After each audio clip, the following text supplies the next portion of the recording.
So we'll kind of already a couple minutes past time. So we're going to just go ahead and get started. My name is Mrs. Gatlin. I'm the college and career counselor over at Searle High School.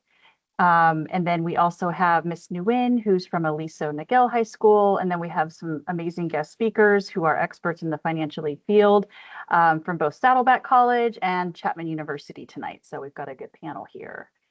Yeah, so just a couple housekeeping things that we wanted to go over. So there will be different linked resources within the presentation. So if you do see this little icon here at this little circle globe, that means there's different resources linked for you that you can refer back to. And then we will send these slides back to you after the presentation's over. So probably tomorrow you'll get an email with a copy of the presentation. So Q&A, so chat will be turned off. So if you do have any questions throughout the presentation, please use the Q&A feature. We will be covering a lot of material in this webinar tonight. So there might be a lot of your questions that will actually be answered throughout the presentation, but you are happy to drop those in at any time. We'll try to answer them as quickly as possible. And then we'll save some time, hopefully at the end, for some Q&A. And again, it's being recorded. We also have a really cool YouTube channel that keeps all of our recorded presentations in case you guys wanted to locate any of our past presentations as well. Okay, so hopefully you've attended a couple of our presentations or webinars before. Futureology is the name of our team. We're the CUSD College and Career Counseling team. We're credentialed school counselors. All we do is focus on college and career admissions, very data-driven, how we support your students. So we have one-on-one counseling appointments. We do things like this webinars, in-person, one-on-one meetings like I had mentioned before, but also like workshops, college fairs. We have a whole library online for you as well with different resources and just ongoing on-campus support. So we are here for you and your students if you guys do have any questions. And yes, so the agenda for tonight, we wanted to cover, financial aid basics, why apply? So why are we encouraging you guys to apply to fill out a financial aid application? College fit, financial aid fit, what's the best situation for you, your family, your student? The entire application process will kind of cover that as well and go into a couple of details of some frequently asked questions, also some common mistakes that might happen while filling out the application, next steps in the process, different supports that we have on campus for you and your students, and then hopefully we'll have some time for some Q&A at the end. Okay, so just basic overall, what is financial aid? So this is money to help you guys pay for expenses related to college or career school. So it can be whether your student is going to community college, trade school, four-year university, whether it's public or private. Financial aid is a huge component on helping your student reach those goals as far as how can they afford college, how can they afford tuition, what is going to be the housing cost living on campus, what do they qualify for, grants and things like that. So we will be covering those. I did have someone ask if they can everyone hear me? Is there anyone that can't hear me? Okay, I'm getting thumbs up. If you can't hear me, maybe just check the audio. Okay, thank you for that.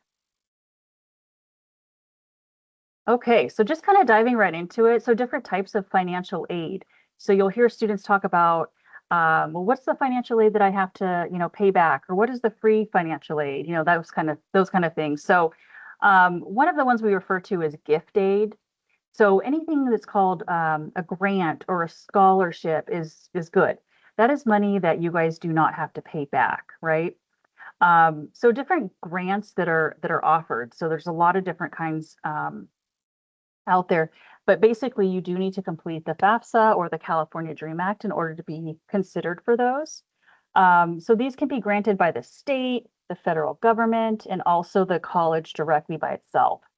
A lot of the time they're based on need, and typically they're dispersed before the start of each school term. And we'll go into more detail about that. So some examples of the grants would be like Cal Grant. There's Cal Grant ABC. That's kind of a mix of need-based and merit-based. You've got the California Middle Class Scholarship, Pell Grant, which is more federal. You have the UC, which is, again, particular to the UC's Blue and Gold Opportunity Program. So again, all different types of qualifications and eligibility for those. So it's really good to just kind of do your research and look into those and say, okay, what can we qualify for based on what our household income is, or what is my student's GPA, things like that. For scholarships, again, this can be an array of different things. So this could be individual scholarships or different organizations that are offering scholarships.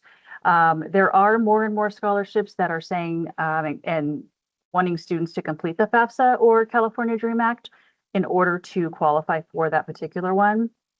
So again, it's good we just kind of promote that. It's good to do it anyways, just so you're not kind of rushing last minute in case there's something that's being offered to you or your students. Again, disbursements as well will be offered kind of, they might send those scholarships directly to the financial aid office. They might cut your student a check directly. It'll really depend. Okay, so help aid, a couple different kinds here. We do have loans. Loans, you guys all know, as parents, we do have to pay those back, unfortunately. Some of us are still paying those back, right? But you do still have to complete the FAFSA or California Dream Act in order to see what you're qualified for.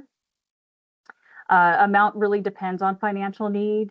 Again, they're still dispersed before the start of each school term. Just different examples of loans. We've got the federal subsidized.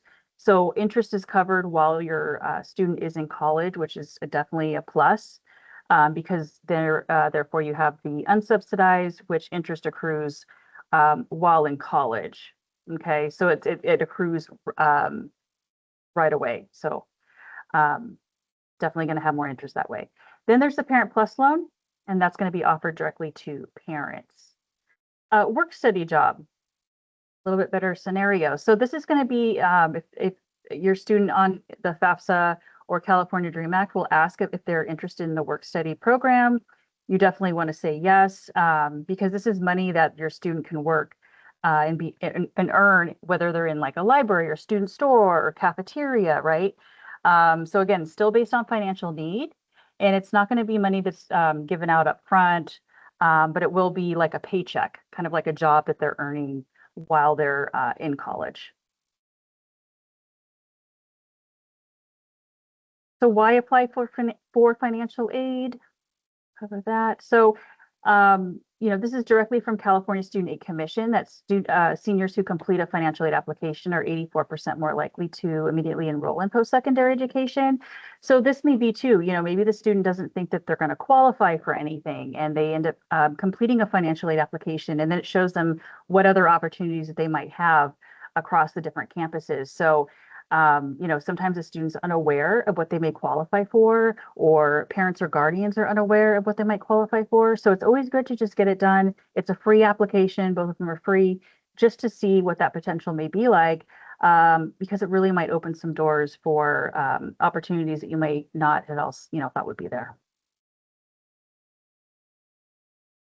So why apply? So we do have the new AB 469 bill that does state all California seniors must complete a financial aid application prior to graduation.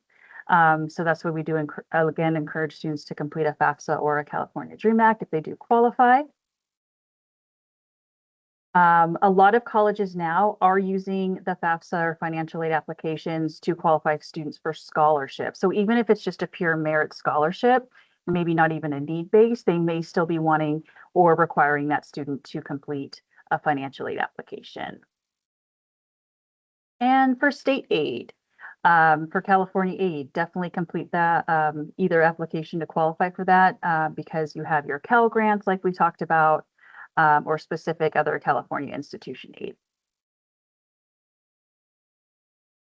Okay, so other things like we talked about before, if taking out loans is the only option for you and your student, then filling out those applications will let you know what potentially that you do qualify for in order to take out those specific loans, and whether it's going to be subsidized or unsubsidized, like we talked about a little bit previously. Many times I come across families that have changes in their finances. So maybe your situation's changed, you got a new job, or unfortunately lost a job, or something like that. This will kind of keep record of, okay, well, this is what we had for this particular year, and look, here's our new changes. So sometimes you can appeal if there have been major changes in a financial aid situation that a college will look at and evaluate for you guys. Last but not least, we do have the California Promise Program, which we're going to have our Saddleback financial aid expert talk about a little bit later. But again, in order to qualify for the California Promise Program, students must complete the FAFSA or California Dream Act. And again, that's going to be 2 years of free tuition. There is no income limit. So it doesn't matter what parents or guardians make or don't make. This is this program was kind of basically invented to have California Community College tuition covered for all students. So it's a really great program. And again, we'll have her go into more detail about that. And then college fit. So how to find the best financially fit colleges. So there's other options. Talked a little bit about California, state aid, and things like that. So there's also something called WUI, Western Undergraduate Exchange. There's over 160 different colleges that participate in this, and they offer in-state tuition. Okay, so depending on what your student's GPA is, sometimes they look at test scores or a combination of both. Usually it's GPA though. They will offer in-state tuition. So that really cuts the cost down, and sometimes it can equivalent to what a UC would cost or a Cal State in regards to tuition and living on campus. So it really does open up a lot of other options for students and families. Also, most colleges have something on their financial aid website that's called the net price calculator. So if you're just wanting a really quick kind of estimate for a particular college, again, go to their financial aid website and look up their net price calculator. They'll ask you a few questions, fill that out, and then you'll get a kind of a really good idea as far as like what your cost would be for your student to attend that particular college. Okay, moving right along.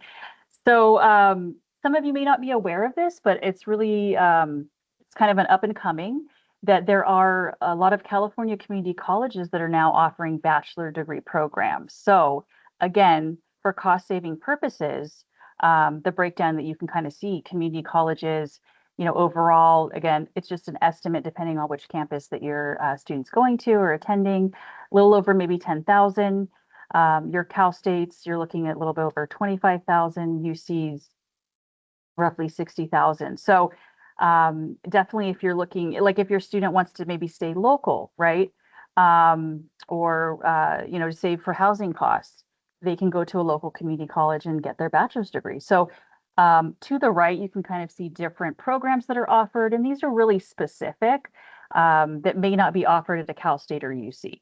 So if you know your student is, hey, I really want to be a dental hygienist or, automotive technology or cyber defense or cybersecurity or something like that that's really specific. There are different community colleges, and these programs are really building and growing for students. So it's really exciting. Okay, I'm going to turn it over to our Saddleback financial aid expert. Thank you so much. Hello, everyone. My name is Diana Lopez. I'm from Saddleback College. So a little bit about the Promise program. It's super helpful because they're going to be able to cover your classes for every semester. Like they cover $46 per unit. You're going to be able, by applying for the Promise program, you're going to be able to get the student health fee covered, the parking fee, what else? Like all the institutional fees that that institution usually charge, they will be able to cover those fees. And then they can also provide you with a a voucher for your textbooks. Like they can give you, if you are full-time, I believe the amount will be about $300. And then if you are part-time, it will be about $200 for your textbooks. So that's amazing to have a program that can cover your classes and also provide you with a textbook voucher for those books, right? And then pretty much who is eligible, one of the things that you have to do is submit your FAFSA application or CADA application, and then fill out the interest form. You do have to be a first-time college student. They can cover your tuition for 2 years. I don't want to forget that. They can cover your tuition for 2 years, and then you have to be a resident of California or a DREAM student or DACA student, or even if you don't fall into those categories, you can try to apply for the AB 540, which is the California residency.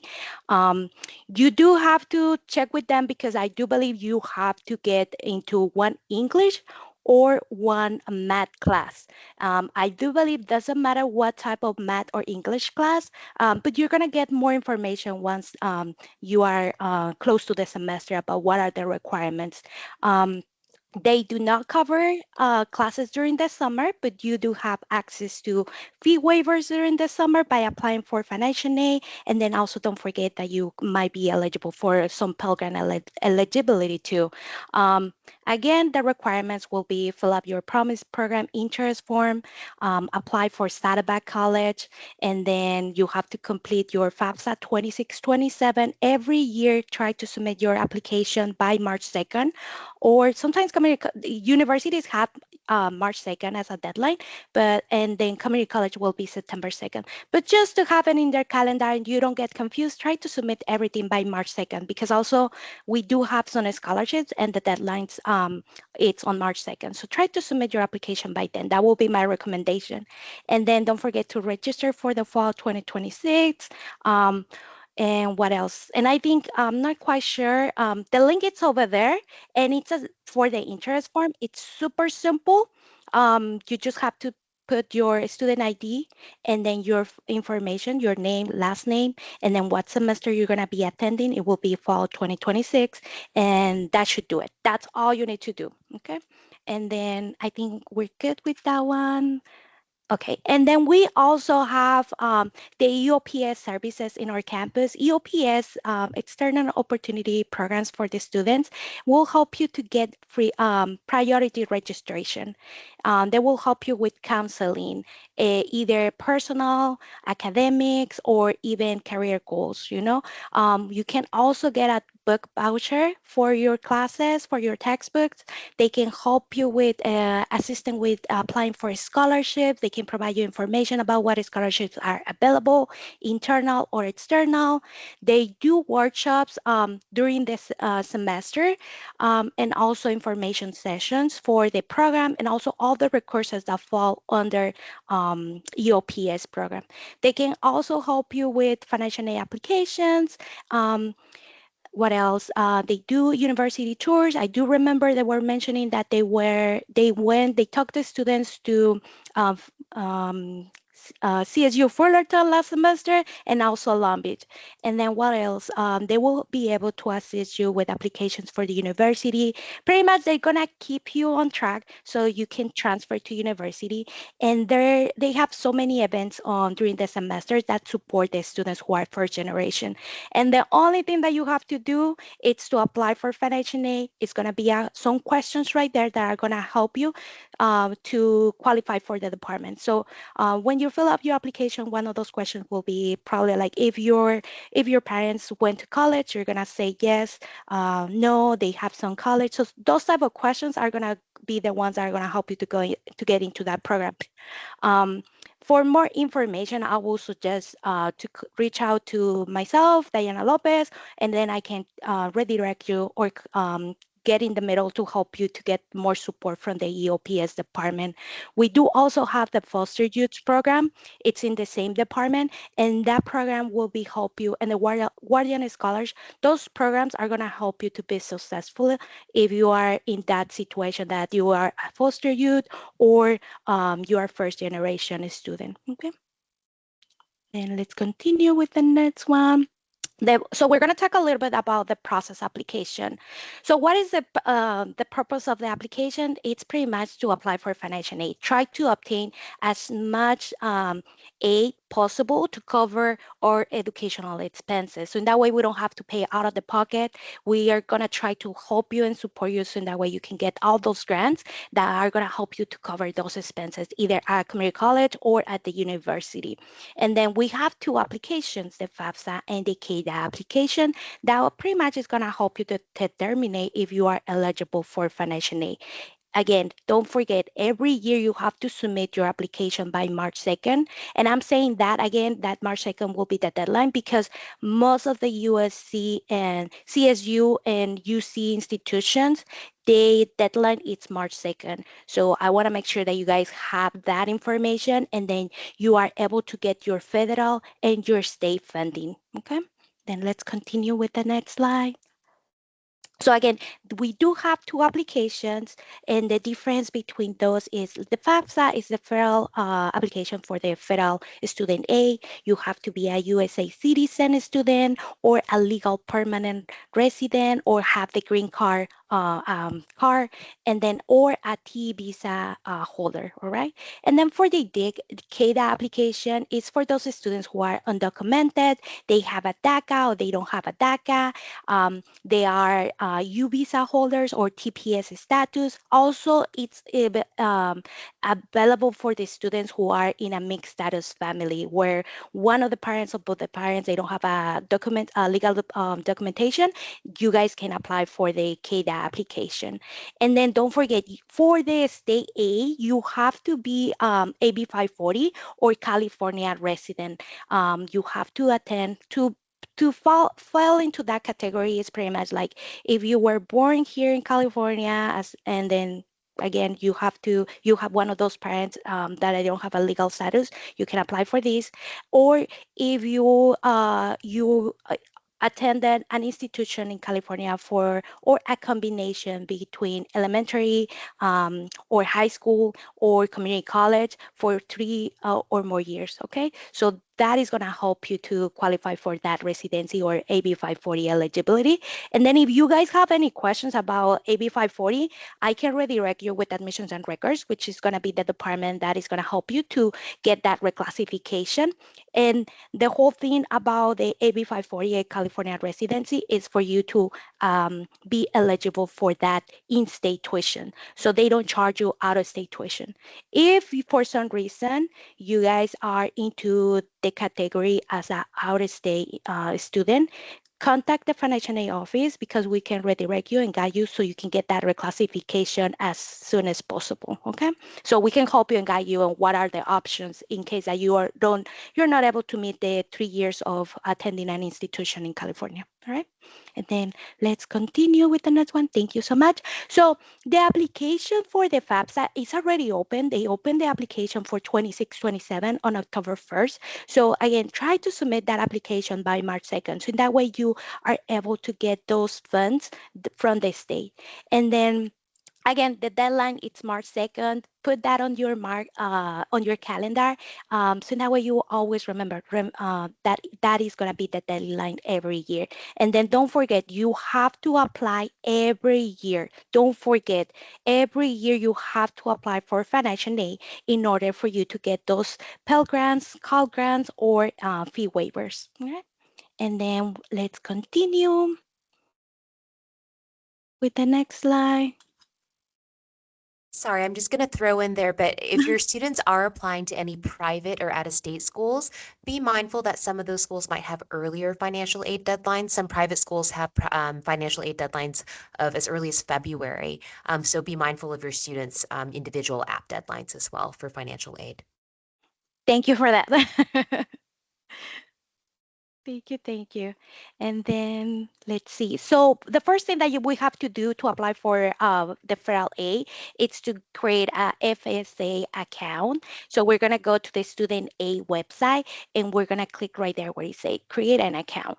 They're gonna ask you for your information. Make sure you're adding the information as it's showing on your legal documentation, like your social security number card. It's gonna have, if you have two last names, you're gonna add those two last names. If you have a first and middle name, go ahead and add those two. Super important about that. Let's go to the next one. For the CADA application, so when you go into the website, you're going to see right there the student account, and you're going to click on register, okay? And then let's continue. For the FAFSA application, we're going to apply for the 26-27. It's super easy these years because once a student submit the application, they're going to get a code, and the code is the one that the parent or the contributor will be using to link the account. So it's going to be super simple for you this year. That's great.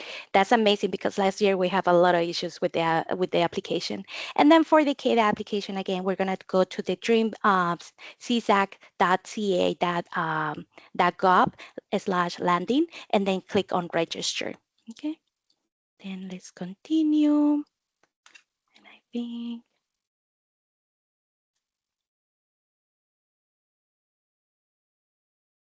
Thank you, Diana. Hi, everyone. They mentioned, I'm Jonathan, and I'm from Chami University, and I'm going to go over application tips. First and foremost, I do want to reference what Miss Angela said previously about self-help aid. I want to clarify that federal student loans, which include the subsidized and unsubsidized and the Parent Plus loan, and federal work study are only eligible or available for students who qualify for the FAFSA, the free application for federal student aid. Students who are only eligible for the CADA, the California Dream Act application, are not eligible for federal financial aid, which includes federal student loans, the federal Pell Grant, and the federal work study. Okay, so I just wanted to make that clarification. So FAFSA includes two parts. The student portion part, so the student who's applying for post-secondary education. And so the student must create what's called an FSA ID. And it's pretty simple. The student puts in their identifiable information to create this FSA ID. And they must also have their own email address. We want to make sure that students don't use the email address that they get assigned in high school, because most of the time those high school email addresses expire and then students don't have access to it in the future. So they should create, if they don't have their personal email address, same with parent, have a personal email address that they can create their FSA ID. The student will complete their portion, which is for high school graduates, pretty simple because most high school students haven't had a job. Once they've completed their portion, and I'll go deeper into what is asked within the FAFSA,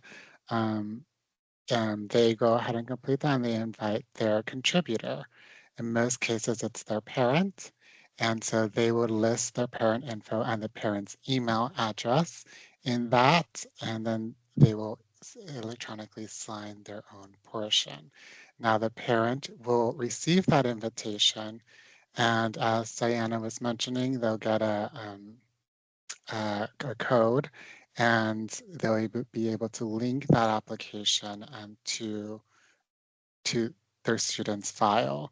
So the parent has to have their own FSA ID as well. We'll go over a little bit shortly on who must create an FSA ID, or which contributor must create the FSA ID. They complete their own portion, and then they electronically signed it. And so once these two parts are completed, then you've successfully completed the FAFSA application. So who is a contributor? And again, most cases, it's the parent. And so it's who the FAFSA has this very neat tool called the parent wizard. And so it'll ask you questions, and it'll help navigate the student on who is the contributor, which parent needs to be on the FAFSA. So if the parents are married, and I got these questions a lot from families, is if the parent filed their taxes jointly, then only one parent needs an FSA ID, not both parents. If they did not file taxes together, they filed it independently, separately, both parents would need an FSA ID, and both parents will be labeled as contributors, and they have to go through the same steps. Now, if the parents are unmarried and live together, they both parents need an account as well. So both parents would have to create their own FSA ID, and the student will have to invite both parents. If the parents are divorced slash separated or not living together, it's the parent who provides the most or more financial support in the last 12 months. There's a lot of questions in regards to that. If they're separated and one pays out child support, and if that parent who pays the child support provides more financial aid, then that parent will be listed as a contributor, not the parent that they live with, that the student lives with the most. If the parent remarried and they didn't file taxes together, both the parent and the step-parent need accounts. Okay, so again, it's pretty complicated. We acknowledge this in the financial aid field, but there is a helpful parent wizard tool on the FAFSA website on studentaid.gov or fafsa.gov that will help the student step by step be prompted questions, and based on how they answer those questions, they'll be told, okay, only this parent will need an FSA ID. So what if parents do not want to complete the FAFSA? Either they're unwilling to complete the FAFSA or just simply they don't want to, right? So the parents refuse to complete the FAFSA. We'll go over that, what the student is eligible for, but many students come to my office and come to our offices and say, but Jonathan, I'm self-sufficient. I pay for my own things. I work. My parents don't have me in their tax returns. I moved out. I have my own apartment.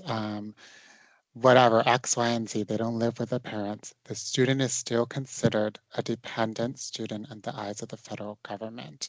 And that those contributors, which is again mostly the parent, will still need to provide that information on the student's FAFSA.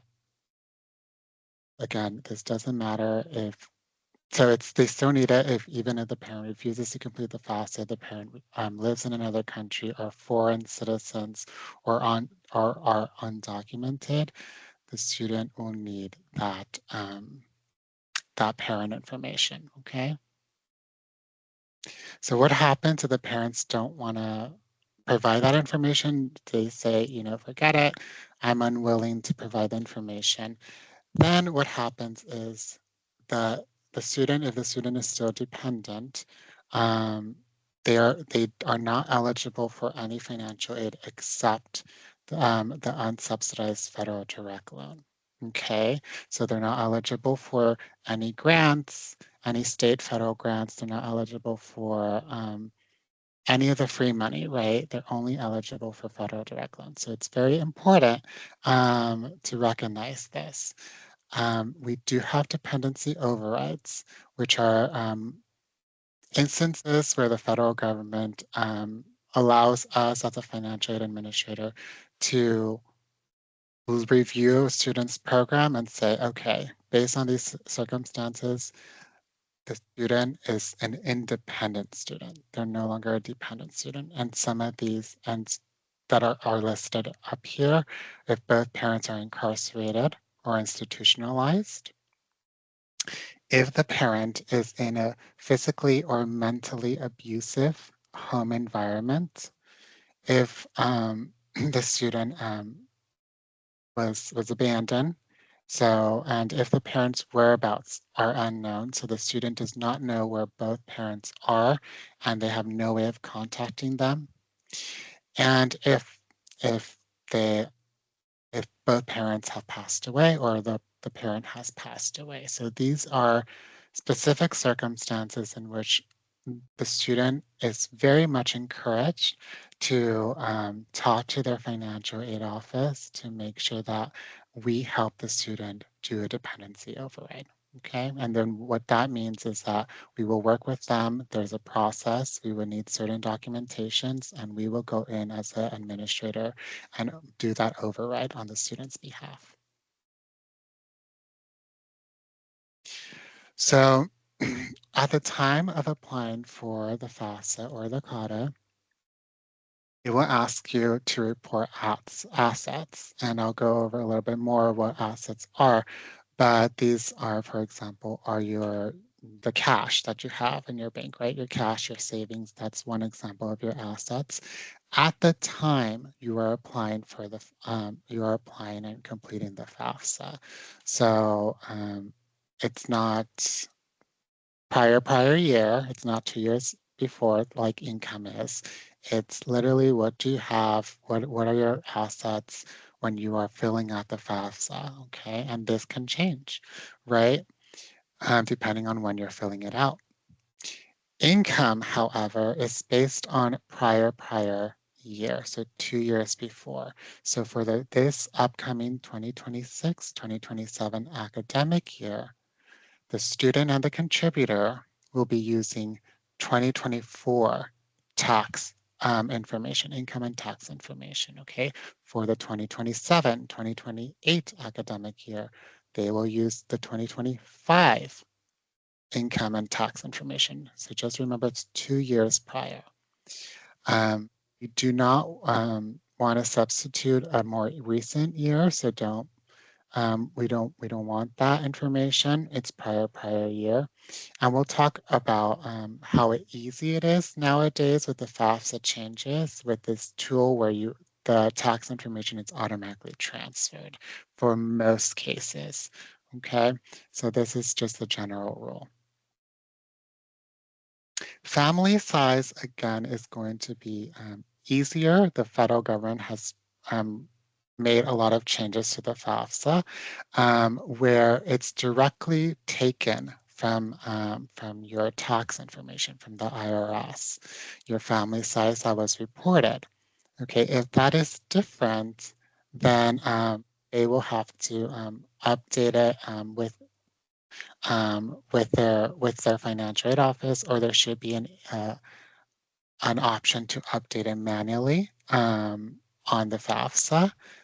If it doesn't match, then the financial aid office in which which the student is planning to attend, then the institution will most likely reach out to the student for more for documentation. So this is, again, what I was referring to.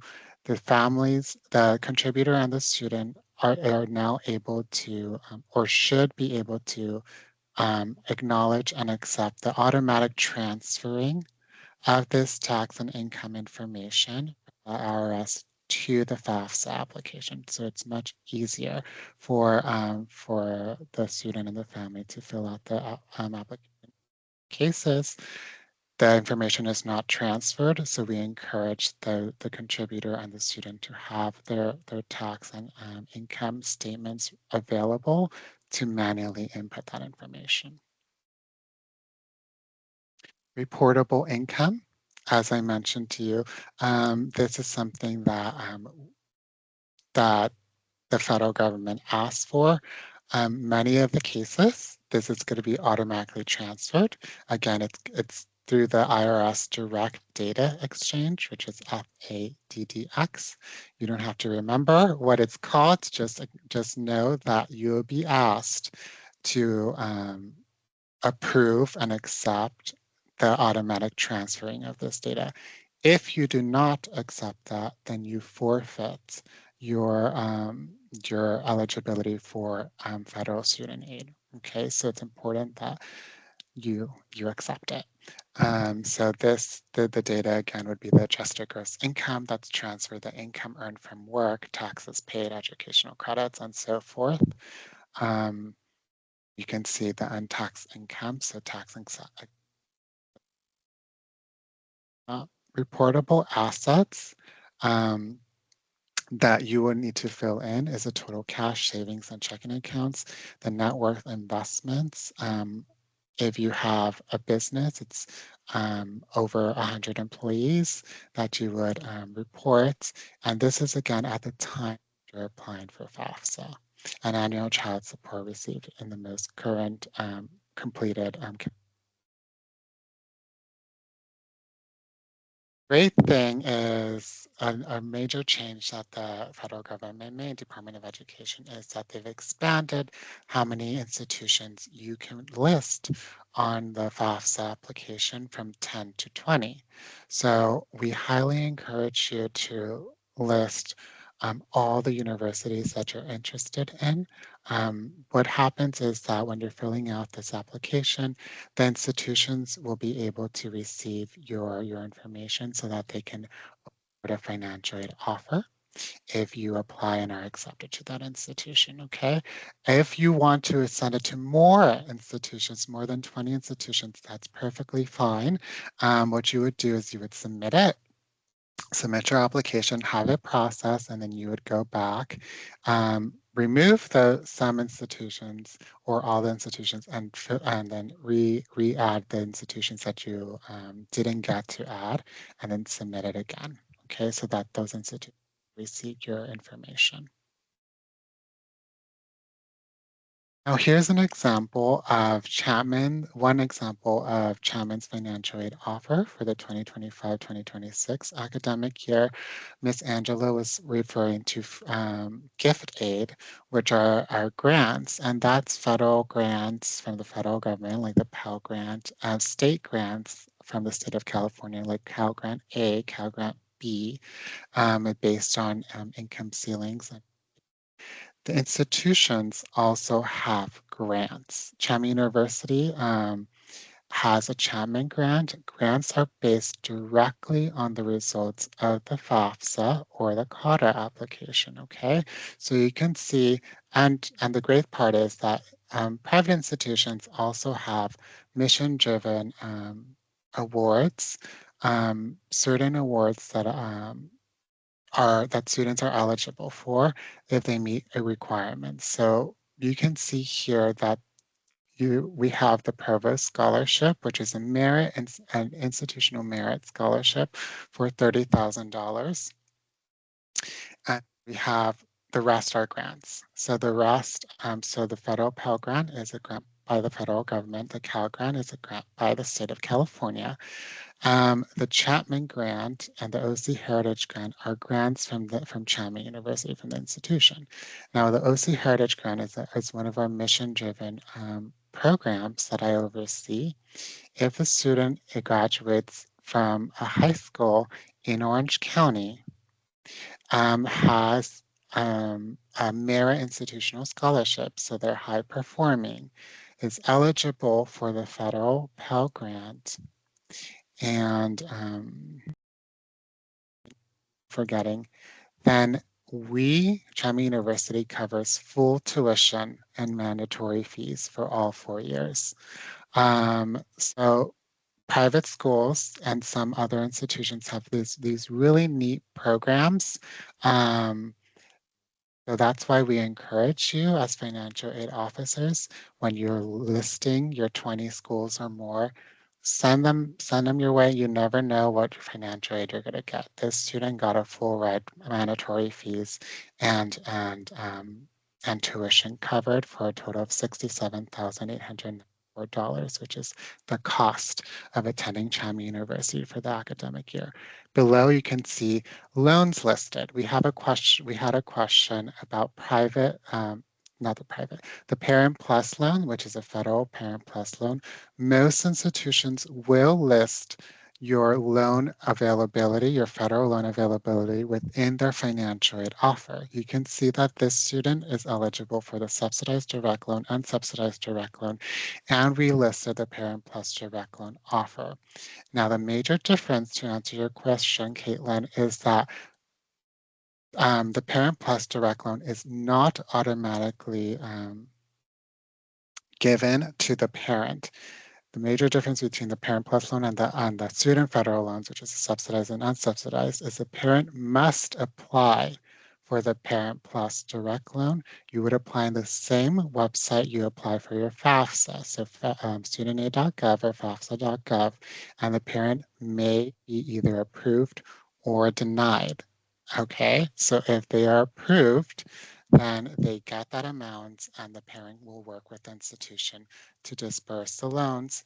If they get denied, then they can work with the institution to figure out what the option is, appealing or other options. Okay, so those are the major differences. If it is not listed on your financial aid offer, talk to your financial aid office and see if it's available for you. Here's another example of another financial aid offer. And you can see the Presidential Scholarship is, again, our institutional scholarship for $40,000. Some students see the sticker price of a private school and they say no way, but they don't sometimes know that they get a lot of financial aid from the school. So it's, again, important to fill out the FAFSA or the CATA application. The Thurgood Marshall Scholarship is one of our institutional mission-driven awards, and that's for first-generation status and a certain GPA and whatnot. So we, again, institutions have awards, and so it's very, very important to fill out the FAFSA, fill out those applications. Your student is considered for any and all gift aid and also self-help aid.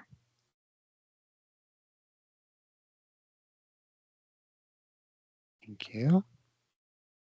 All right, thank you so much, Jonathan. I am the caboose. So here I am to bring us to the closing of this webinar. Thank you so much for sticking with us.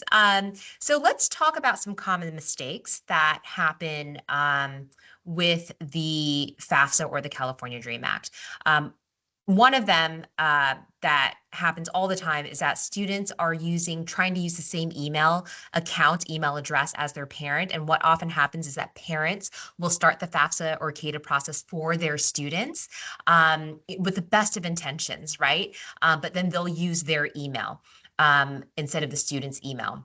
And that causes a great amount of confusion and it will cross all sorts of wires. So we do encourage students to take the wheel on this, create their accounts using their personal email addresses, and then inviting their parents to then contribute their portion of the application, okay? So everybody is using their own personal email addresses. Student uses their own, parent uses their own. Another mistake that we see is that students on the application, which is incredibly simple. I know that we went into a lot of nuances tonight about income and assets and all of that. As Jonathan mentioned, that's going to be, most of that will automatically be transferred over through the IRS data retrieval tool.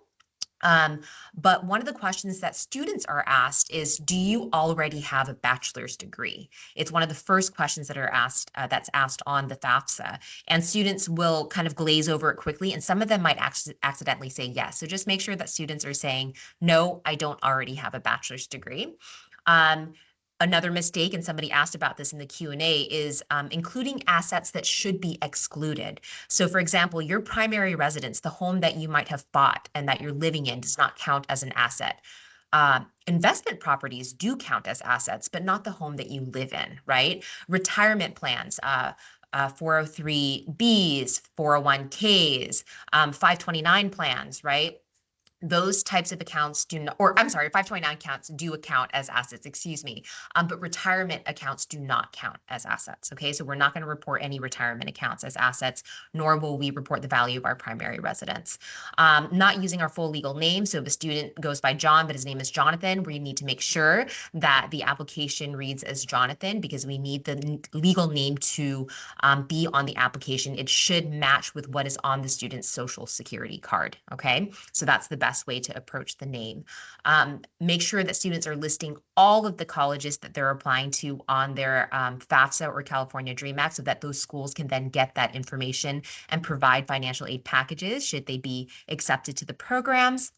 And then finally, Jonathan touched on this, not approving and consenting to direct data exchange. This happens at the very beginning of the application process. It's going to be a light green square, okay? And it's going to have a breakdown of what you're agreeing to, but essentially that's where you agree to connect your tax returns to the federal student aid site, to the FAFSA, so that you can automatically have all of that income information shared so that you do not have to manually add in all of that information, right? So please make sure that you are consenting to that, approving that, so that you don't have to worry about the nitty-gritty details about your adjusted gross income and all of that stuff. That should just be imported over for you. So after you all complete your financial aid application, I would say 7 to 10 days after, okay? So essentially when the FAFSA or the California DREAM Act is deemed processed, and you'll get an email notifying you that it has been processed, not just submitted, but done, right? Once that has happened, we recommend that all students create a Web Grants account. So Web Grants is through the California Student Aid Commission, and this is how our students will monitor their California state aid. Those grants that Angela spoke about earlier, the Cal Grant, the Middle Class Scholarship, Chiefy Grant for our foster youth.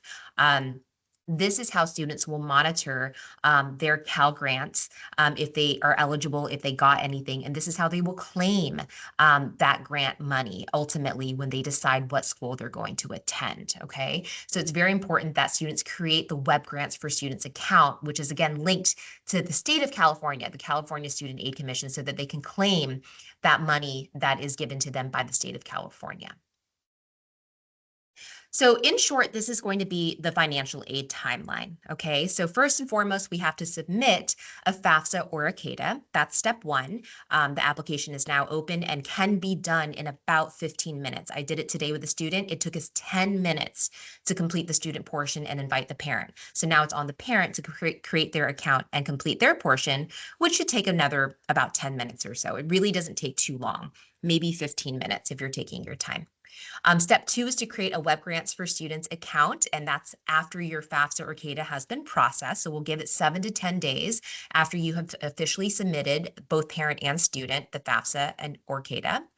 And then what's going to happen is students will start receiving their review. They're going to start receiving their college decisions. Some as early as now, they did early action, but oftentimes most students are receiving decisions in that March, April timeframe. And that's also when the financial aid offers will be coming out, because they come in tandem with the acceptances to universities. And then your job as a family will be to review all of these acceptances and all of these financial aid packages to see what makes the most sense for your family financially. We'll have financial aid workshops coming up in the spring. If you need support with reviewing offers and comparing offers, you can certainly talk to your college and career counselor. And then what will happen is May 1st is SIR Day, and that stands for Submitting an Intent to Register. And that's the day that students are required to commit to their college of choice. And that's when they say, yes, I want you as well. They commit, they submit a deposit, and they move forward with that process of going to that school. Okay, so that's kind of the financial aid timeline for you in a nutshell. Now, we didn't get to touch too much on scholarships tonight, but these are some scholarship resources for you, because in addition to applying for financial aid, through the FAFSA or CADA, students can also apply for scholarships outside, right? Through the school, through our local communities, businesses, organizations. So we link here to a handout that Futureology created. That's a great way for students to start their scholarship search. And we link here to 3 reliable scholarship platforms that students can use as well. And we'll send this presentation after tonight so that you can access those linked resources. Now, for some of our students, they might not qualify to complete the FAFSA or the CADA. We have students here who are perhaps on visas, right? Or their parents are here on work visas. And in that case, they wouldn't qualify for the FAFSA or the CADA. And if that's the case, we do have some resources here where students can research scholarships that are open to students who might not be eligible for FAFSA or CADA. So some 3 resources for our students here if they fall into that category where they're not qualifying for the FAFSA or the CADA. We're here to support you. There is a college and career counselor at every single high school campus. These are supports that are coming up now and into next semester. We have school-wide launches going on where we're pulling all seniors in and helping them launch their applications. We have tutorial financial aid support during our school's designated tutorial time. We offer one-on-one appointments, and we will be offering financial aid evening workshops at every single high school in the district, including Cal Prep and Union High.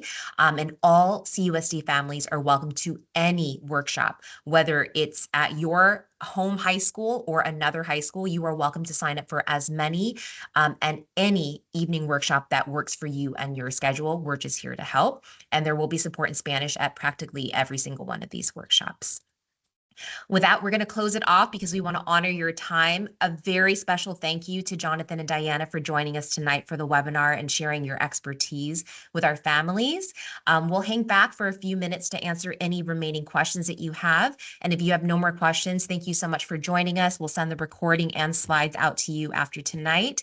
Have a wonderful Wednesday. Get that FAFSA or California Dream Act completed. Let's get it done by winter break so you can enjoy your break. Have a great night, everybody. Thank you so much. Okay, we're going to check out the Q&A to see if we have any questions. Oh, here's a question. I'm not sure. Let's see. So does an inherited IRA account count as an asset on the FAFSA, or is it considered a retirement account if you've inherited an IRA? An IRA. Does anybody know the answer to that? If it's inherited? It will count as an asset. So we have to report that information when we're completed a FAFSA application or the CADA application. Thank you, Diana. Okay, great. I'll check the Q&A one more time. Of course, again, if you don't have questions, you're welcome to log off. Can you please elaborate on financial aid for the trades? Yeah, so depending on the trade school that your student goes to, they will likely offer financial aid options, right? So I'll use UTI as an example, the Universal Technical Institute for Automotive Technology. They participate in the federal loan process, and students can apply for financial aid to receive loans, essentially, right, for the trade school. Now, by completing the FAFSA or the California Dream Act, students, if they qualify for Cal Grant, for example, there is a Cal Grant for trade schools. So it is possible that if your student applies, they could qualify for certain grants as well that will help them attend trade school. So it's a similar process for trade school, right? You're still going to apply for the FAFSA or CADA. That information will be shared with the trade schools that you're applying to as long as you list it in your application. And then they will let you know how much aid you qualify for, right? Whether that's in the form of certain grants or loans. And then you would move forward accordingly. Hopefully that answers your questions. If you need to follow up, let us know. There was a question about the fee percentage and the federal loan interest, and it was listed on my financial aid offer. That fee is an origination fee that the federal government Department of Education just imposes. It's just a fee that's taken out of that amount. Was for the subsidized loan for first-year students is typically $3,500. A certain fee would be taken out. You're not going to get the total $3,500. You're going to get a little less. That fee goes to the Department of Education. So it's not an interest. It's an origination fee. There was another question about if they're in the middle of a divorce or if things are changing. If your FAFSA does not accurately represent or reflect your current family's financial situation, if it differs dramatically, because things can change, every financial aid office should have a financial aid appeal process. So speak with your financial aid office about that. That will help you with that. Another question is, can you do a revision to your FAFSA if you accounted for your 503B account and the revision will show to the colleges? So let's say a parent accidentally listed a 503 3B as an asset, can they revise that and resubmit? I can answer that question. So yes, you can go back to your FAFSA application. On the right area, there's going to be actions. You're going to click on actions, and then it will have make a correction button. You click over there, and then you're going to be able to update any information that it might be entered by mistake. Okay. So you can always do a new correction, and then we should be able to receive your new transaction. If for some reason we're not receiving the transaction of the correction, you can always reach out to our office to make sure that we get the right information in your account. Thank you, Diana. Another question is, do you apply for the FAFSA if your child is in junior year or wait until senior year? So seniors are applying for financial aid. Great question. You're always applying for the academic year that you're attending the following year, right? So seniors are applying for financial aid because they're going to college for the 26-27 school year. So it's seniors who will be applying for financial aid for the following academic school year. Let me add a little bit about that one. So don't forget, you have to, one of the requirements for the financial aid is that you have to be a graduate student from high school, have an equivalent or a GED. Okay, so to qualify for financial aid. So you can apply before the graduation. Just make sure that you at the time when the student is going to graduate, like May 2026 or so and so.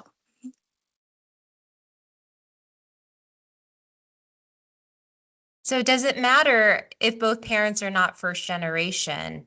No, it's that won't impact the financial aid offer. So Jonathan or Diana, do you have anything else to add? I mean, for EOPS, that's probably one of the factors that you might be considering, right, for eligibility, but not the only factor. But for FAFSA purposes.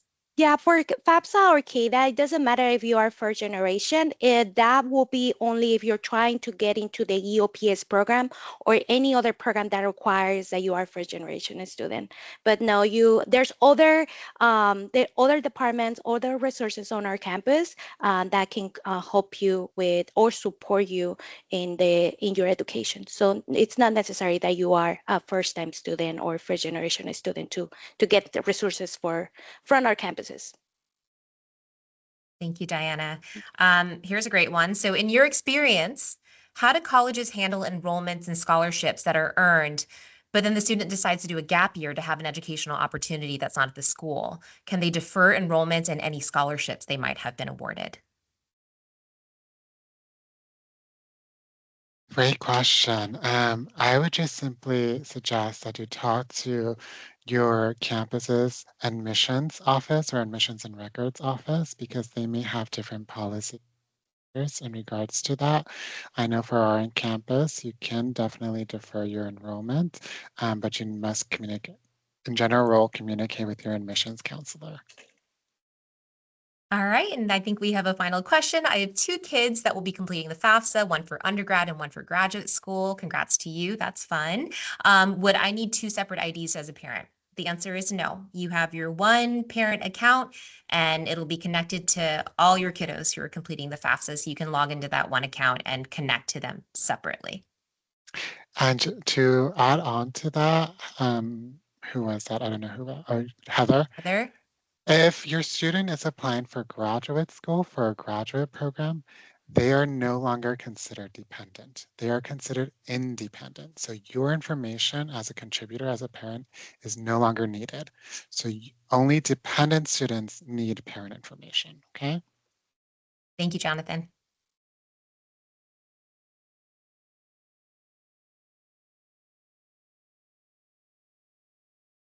All right, I think that was everything I might have asked.